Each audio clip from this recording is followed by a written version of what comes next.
update yun sa ICC. Una po, meron na pong na-assign na presiding officer doon sa request ng defense team to disqualify the chief prosecutor Khan. And that particular judge is no other than, let us see it. Yung kasi nakikita yung mga comments ninyo mga kababayan, but that judge is Judge Luz del Carmen Ebañez Carranza. This judge will serve as the presiding judge for the proceeding relating to the disqualification request submitted by the defense team through the lead counsel, Attorney Nicholas Kaufman. So we will await the development of that particular request soon. But actually, mga kababayan, as I've posted earlier, I really am quite excited but at the same time anxious doon sa decision ng defense ng court with respect to the renewed request for interim release para kay dating Pangulong Rodrigo Roa Duterte. I think in the coming weeks, they will decide on that, and then I hope that the new host country, hopefully, Lord, it will favor the defense team yung mismong request na yun, no? And then it will immediately process doong tinatawag nating pagpapatira doon sa host country kay former President Rodrigo Roa Duterte. Then they're gonna arrange so many things, mga kababayan.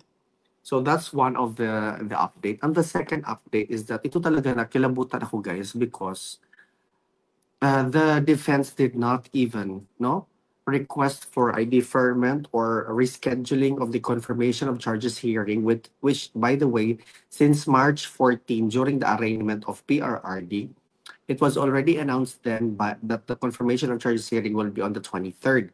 So, as scheduled, the defense actually abided by the scheduled timeline with the existing situations or occurrences of delays with respect to the transmittal of information or this and that, mga kababayan. And I think it's already telling on the side of the defense that we are prepared, even though merong mga instances na hindi nyo naman na-share, delayed yung mga documents pag-share ninyo, which, by the way, are crucial documentary evidences or crucial documents which would help them craft their defense or defend better the former President Rodrigo Roa Duterte. And with respect to the second latest update, mga kababayan, hindi po yung decision or whatnot, no?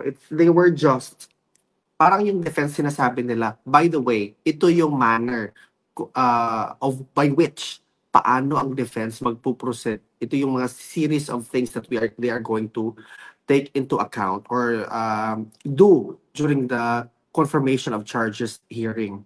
Sinabi dito, in their filing, the lawyer said, or the defense team, will take 30 minutes for an opening statement, 3 to 4 hours for their main arguments, and 30 minutes for the closing statement. In total will be 5 hours. So there will be 5 hours of bakbakan talaga yan, gang, with respect to focusing on the legal questions about how responsibility is assigned to Duterte and whether the requirements for crimes against humanity are met. So dito na po yung sinasabi natin na kung totoo ba, di ba sinabi ni PRRD na guilt is personal. So dito po nila ipapakita. Kasi si PRRD, mga kababayan, si former president, huwag niyo natin kalimutan that he is a former prosecutor. He is a lawyer himself. In fact, in the earlier statement of Attorney Nicholas Kaufman, he made mention that the former President Duterte is very good prosecutor. In fact, he even said further, insinuating, or probably it was a statement really of fact. Sinabi niya talaga, he's a very good prosecutor and perhaps he should teach this prosecutor how to prosecute properly. That is basically the gist of the brilliance of our former president, who, by the way, a lot of individuals downplay as a mere rhetoric or whatnot. No, these are factual information, mga kababayan. Imagine niyo po, the defense is prepared or has allocated 5 hours, 30 minutes opening statement, 30 minutes closing statement, 3 to 4 hours for their main argument. 'Di ba? Sinabi pa dito, the defense definitely stressed that former President Duterte committed no crimes and had faithfully served the Philippines for many years. Yun. Because, mga kababayan, dito na talaga natin makikita how I wish I am there inside the court, but it's no longer possible. Because, by the way, you can subscribe and actually be there inside the courtroom with respect to the proceedings at hand. Pwede ka talaga doon sa loob. Kaso parang full na siya. Full na siya, actually. Parang full na siya. Mhm. Correct. So parang full na siya, hindi ka na makasubscribe. Kasi alam mo, yung iba pang nag-subscribe before, parang nag-subscribe or by the way, parang nagpalista ka ba sa ICC, hey, by the way, during the confirmation of charges hearing, gusto kong present ako doon. Pero kasi yung mga sitting arrangement doon, guys, bawal ang cellphone, bawal lahat. Ganyan. At initially, ayaw kong pumunta kasi even during the arrangement, hindi ko talaga inisip na pupunta ako doon. Kasi nga, parang I will be restricted inside within the vicinity of the chamber. So I don't want that. I just wanted to be patiently outside. I hope everyone that this will be broadcasted online or live stream, by the way. It will be stream live, by the way, para po maano natin yung mga nangyayari doon sa loob. And this will be the first time in the very, very long time, already approaching 6 months, mga kababayan, that will be able to see the present physical condition of the former president, whether he's going to join these proceedings via online or physically going to the ICC. So yun yung pinakaanugang. So malalaman po natin yan kung paano, kung pwede ba ito. There will be definitely announcements on the side of ICC. Alam niyo naman guys, meron na namang bagong inilabas na sinasanction talaga ng United States ang lahat ng mga ICC judges. My God, nag-react ang ICC doon. Bakit ba yun ginawa, di ba? Kain mo lang. Parang di ko kaya naman. I hope tatagan po natin ang ating kalooban, tatagan po natin ating isip, ipagdasal po natin na masilayan man lang natin si PRRD. That's why, when we asked, when I think a news outlet who had an exclusive interview with Attorney Nicholas Kaufman asked the question on whether or not the ICC will release a health bulletin with respect to the former president, sinabi ni Attorney Kaufman, that is going to be against the privacy of the former president. In fact, there will be a point in time in the future where the former president will be revealed in the public. And then that will be the ideal time for everyone to see the present condition of the former president with respect to his physical attributes. So, I don't know ano ba yung feeling ko pag makita ko siya, mga kababayan, no? Kasi nababasa ko yung mga comment, ay comment sa YouTube. Hindi ko nababasa yung comment sa Facebook, mga kababayan. Ay, nakita ko gang meron palang 1,200 na nanonood. Hello po sa inyong lahat. Kasi po, talagang yung iniisip ko kasi palagi is yung ano ba yung reaction ko, kasi nga 'di ba stoicism tayo or maging stoic tayo. Paano ba ako mag-react pag makita ko na si PRRD sa labas or maybe I don't know, maybe digital or physically makita man natin, or meron bang mga taong nandoon mismo sa loob na makikita nila kung ano si PRRD, ano yung sitwasyon niya, 'di ba yung ganon? So ako naman, yan yung pinaka-importante sa akin na makita ko siya. I'm sorry, I'm streaming for a bit. Para sa akin, that would be a revelation not only to us Filipinos but for everyone to literally see our former president in his current state. Also, mga kababayan, take note. Sabihin ko sa inyo ha. Sinabi sa akin, or merong mga bulong-bulungan na the anti-Duterte group are preparing to also counter the effort of the pro-Duterte individuals. Kaya ako pala ay ano to yan? Um, Kaya ako pala ay very much, ang tawag dyan, well, not really concerned about that because sinabi ko naman na this is part of the democratic process. So ang iniisip ko palagi na if there are people who are against the former president, of course, the people who are pro the former president should inundate, should how do I say that, fill the location where we're going to gather overwhelmingly that it will outweigh the presence of those who are anti.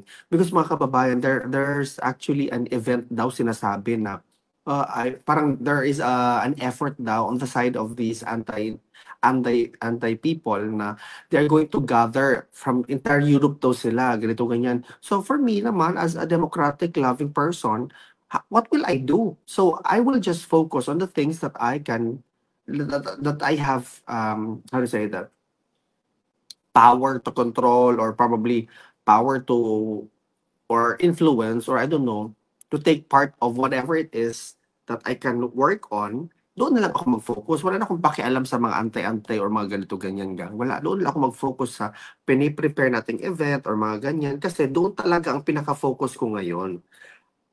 We have literally 1 month to prepare ourselves physically, mentally, and emotionally. Dapat tayo magkaisa during that time, mga kababayan. It should never happen na mas marami pa yung anti kaysa sa pro. So, whatever the mga, alam mo yun, mga personal grievances or whatnot ng mga ibang tao dyan, I don't care about hindi nyo, kung ayaw nyo sa akin.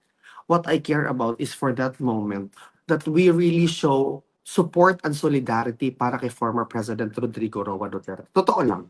Wala akong pakialam if we don't like each other, but we're still going to be seeing each other in that particular venue. We need to be there. Most especially on the 23rd. Kasi we actually prepared an event on the 22nd to the 24th. And it's very important that we show force, that we show that we, in numbers, we are Filipinos in solidarity. This is no longer about just one person. Huh? This is about our representation and our Filipino identity. As country and as free people, we should have this particular point of view na hindi po dapat tayo magkawatak-watak, to be honest. Oo. Totoo lang. Mm-mm.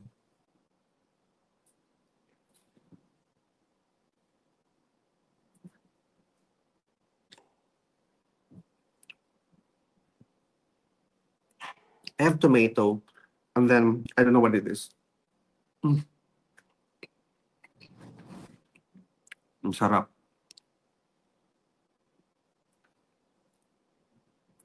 So dapat, doon tayo mag-focus. So, sa ano yung nag-matter. Because again, ang bida dito, hindi po tayo. Hindi po whether you like me or not, it doesn't matter. Ang bida po dito si PRRD. Totoo lang. Mm-mm. Kaya ako, sorry. Kaya ako ngayon, doon ako mag-focus sa kung ano ang importante para sa akin. Wala na akong pakialam sa mga kung ano-ano pa yung mga pinagsasabi-sabi ninyo. And also, why would we exert effort in destroying each other when we are fighting for the same cause? Our cause is basically about PRRD to show our unwavering love and support for him. Kasi nga mga kababayan, the defense team of PRRD, they're preparing right now. And they're taking it seriously. They have 1 month to prepare and to ensure that their defense is as solid as a rock or as solid as a diamond stone. 'Di ba? Ganun dapat, totoo lang. Mm.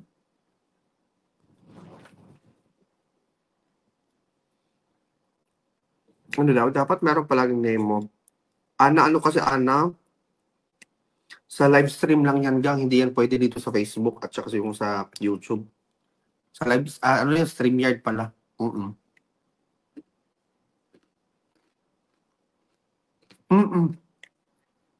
Dos, gagawin namin ang lahat to ensure that we are full force. Kaya sa lahat ng mga leaders, sa lahat po ng mga members ng kung ano-anong organization, it matters not sino ang ating susundin.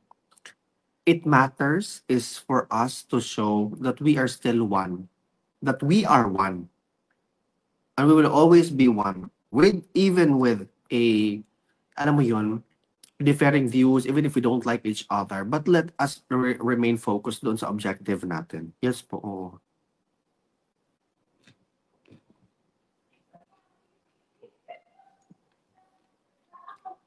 So yun lang po. Ang punto ko, I would have wanted to go live like for 100 hour, 1 hour, but I cannot. Mm.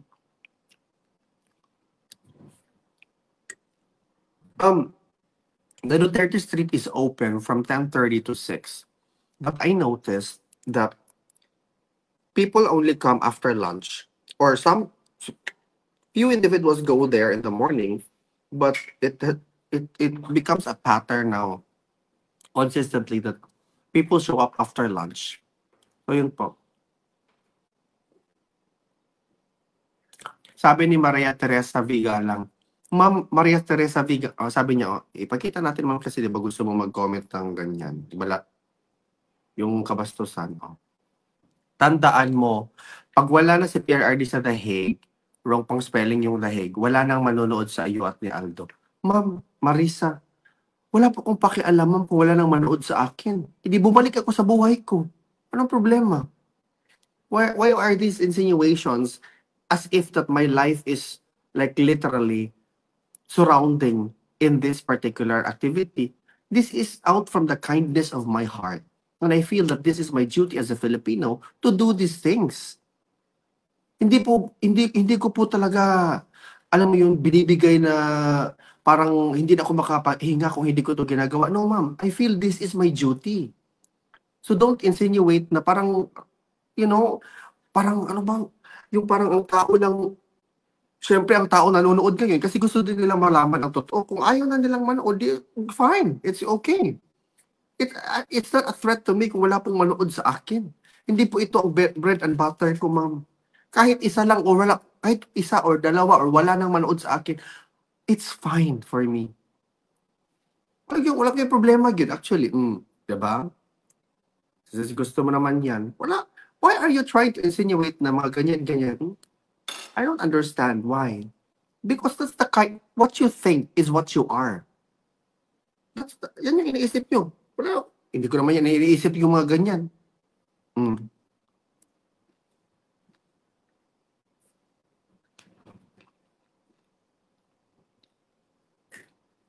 You think I cannot go on with my life about pag wala na to? Really? Seriously? That's the kind of ano?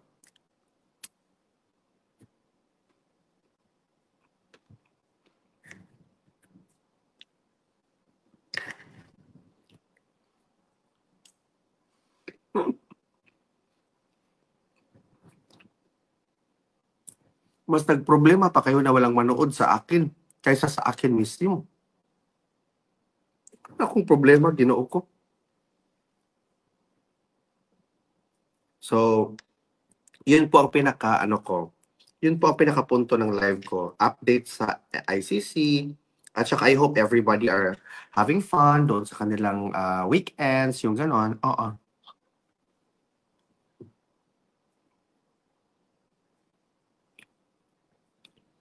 Ano daw? Bakit gang?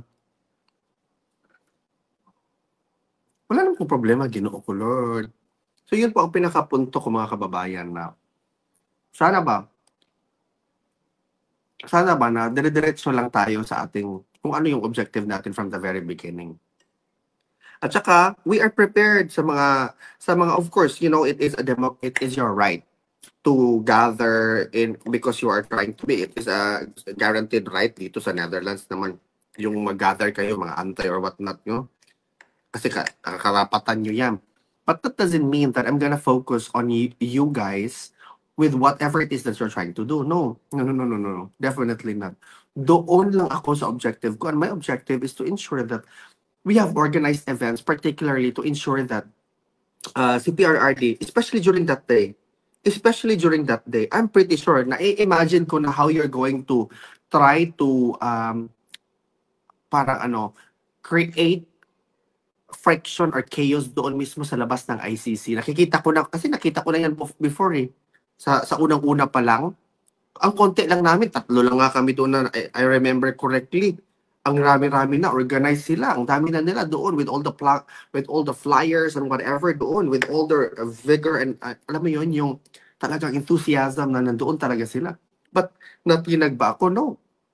Because alam ko, right nila yan, as long as kayo alam mo yun, you stay where you are and we stay where we are because we are not here to cause any problem or trouble or mga riot ba yan or kung ano ba yung mga hindi kanais-nais na mga pangyayari. So, take your space and we are going to take our space and then we're going to coexist. That's how life should be viewed.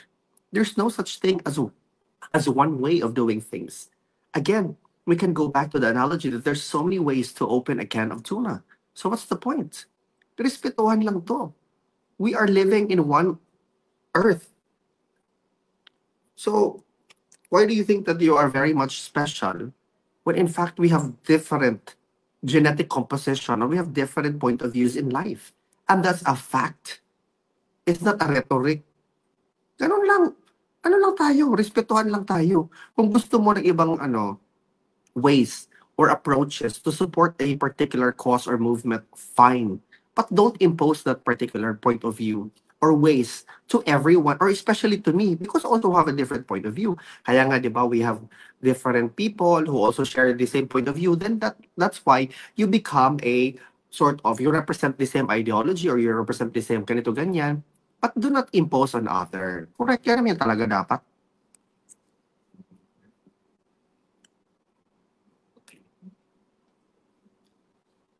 Kagaya ng doon. Kagaya ng doon kanina. Do you think this is, parang hindi ako makahinga pag mawala itong page? Ay, naku. Para naman kayong yan. Oy. Maybe ganyan kayo mag-isip kasi ganyan kayo.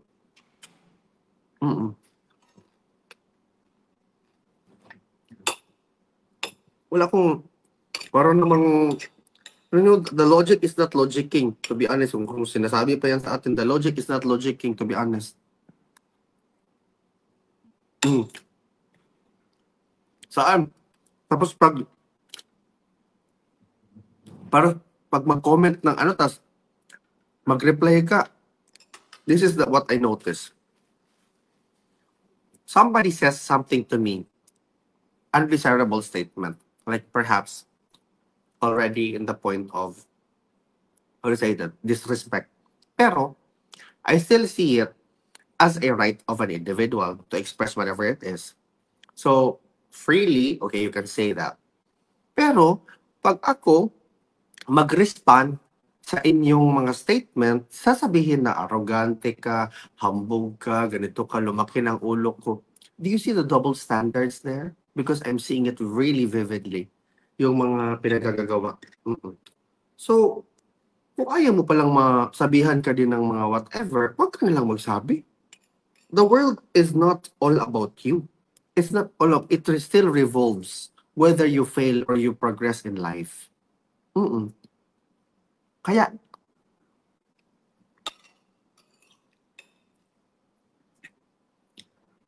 wala pa akong problema. Wala. Sabihin ka, kung ano nyo, sabihin nyo, ala, kahit ano pa yan. Because I know myself more than you.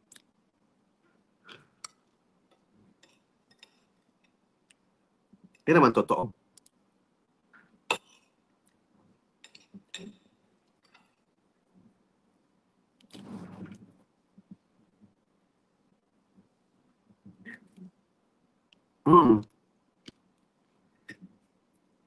Dito sa Europe, it's very common to express a feedback constructively done, whether the feedback is positive or negative.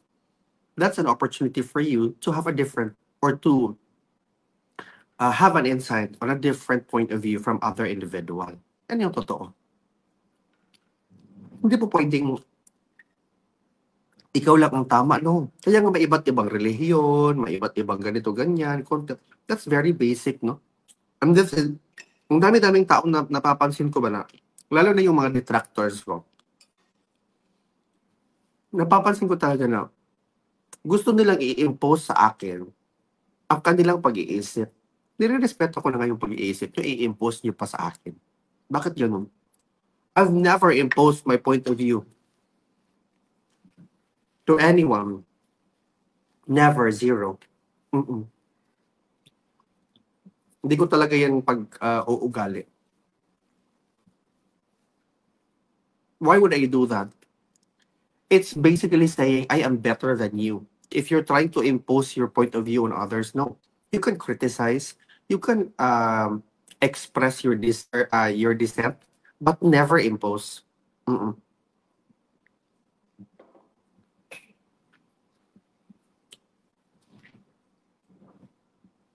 Totoo.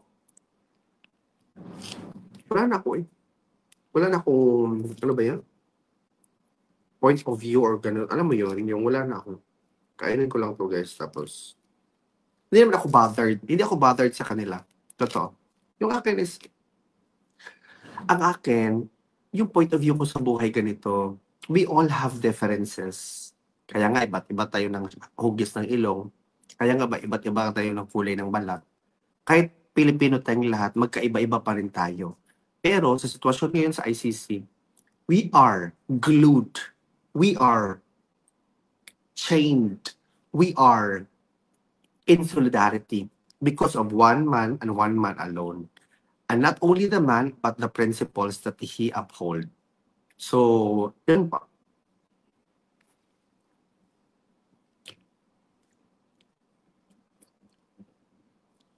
Kung ayaw nyo sa akin, fine.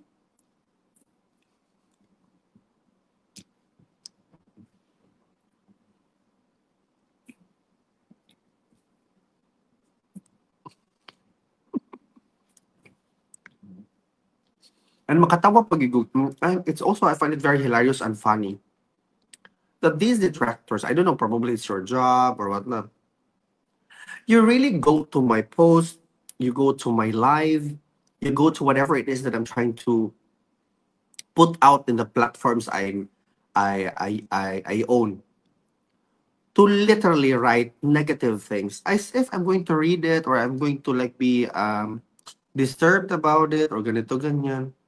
Why would you do that? Diba?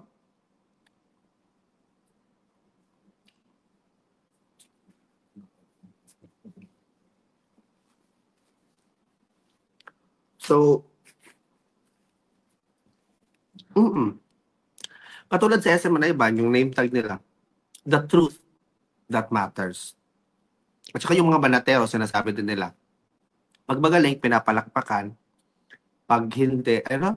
Pag, ano ba yung, to, mm, banateros tagline.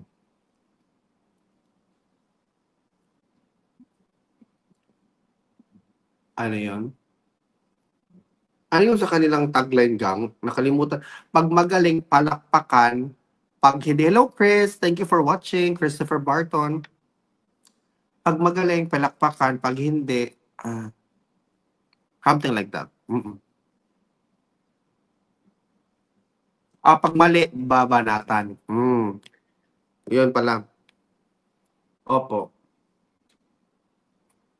So, basically, wala na, tapos ang kinain ko po, it's chicken, and then there's Greek something, salad, and then meron pong pipino, and then cherry tomatoes, and then here. Mm-mm.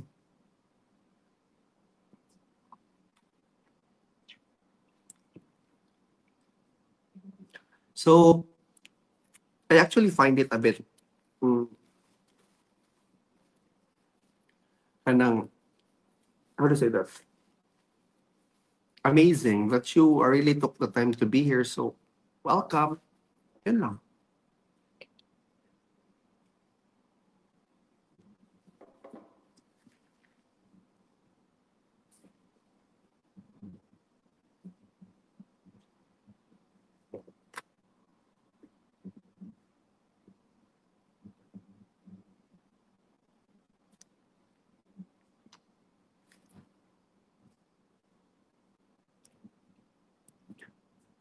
Gang. Wako ka bantay, gang.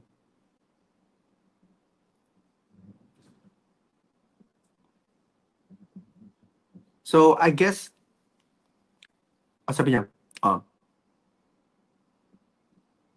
oh, you see? Sabi niya, di ba gusto mong sumikat, ayaw ninyo gamitan si Tatay Digong para makaila iyon at makadikit kay Inday Sara. Where's the, can you imagine? There's no logic, there's no brain whatsoever. Like, where is this coming even from?